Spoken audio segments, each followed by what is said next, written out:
And the blues comes from the slave ship.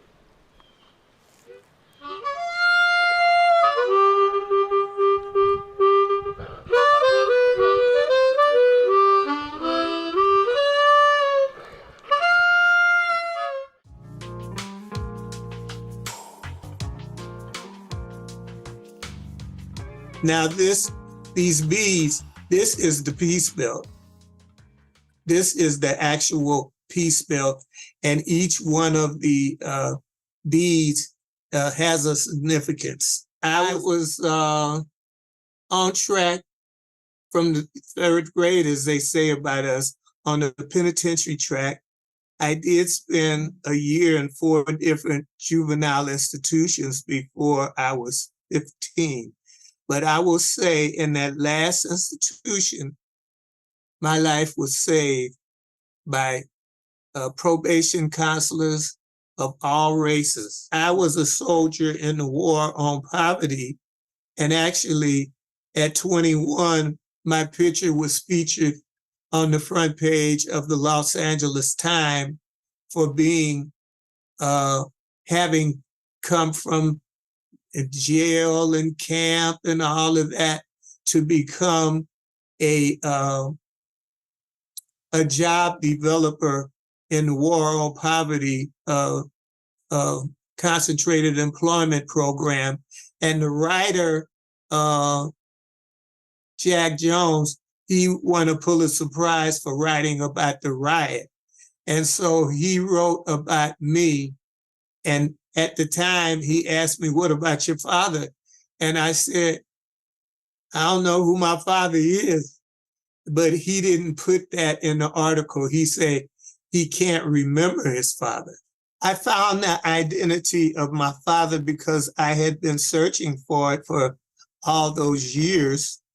And I was running into lies and half-truths. At age 52, I was married, but at that time and working.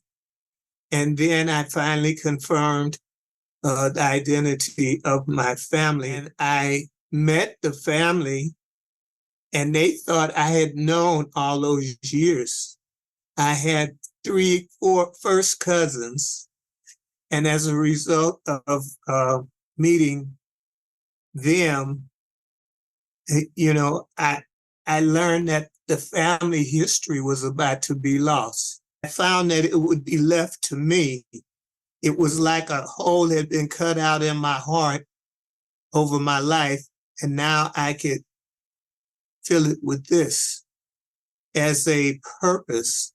And so I approached it, and I can say I was able to get the family history in the Smithsonian Institution, African Native American Lives in the Americas, where I was featured as the Seminole Maroon by Dr. Kevin Mulroy, who was the world's leading authority on Seminole Maroon.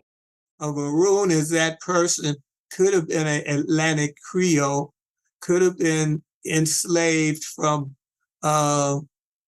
on the plantations in the Carolinas, who escaped with help or on his own. Now we're getting into the network of freedom, who escaped across the border into what was Spain.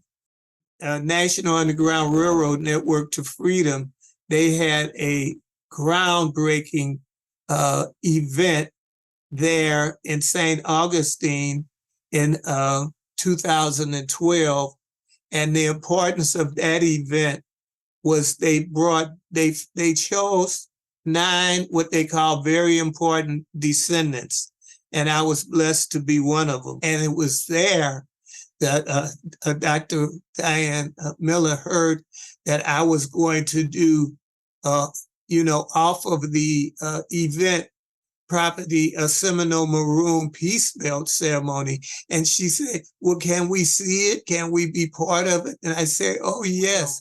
As a result of me performing that Peace Belt ceremony there in 2016, it was the bicentennial commemoration of the destruction of Fort Negro, which they call Fort Gaston or Prospect Bluff. And I was asked to come there. And it was so important to me because of the people who were massacred. Even in the explosion, 270 people instantly massacred and more died after. And I was able to perform a ceremony with the chief representative from the Florida Seminole, the Muskogee Creeks, and from the Mississippi Choctaw, and a high-ranking U.S. official. I sent Dr. Miller, Diane Miller, all of the things that I write, my blogs, and I inform her.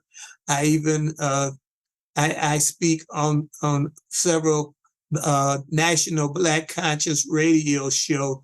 Carl Nelson, Tavis Smiley, Stevie Wonder, Jesse Jackson, and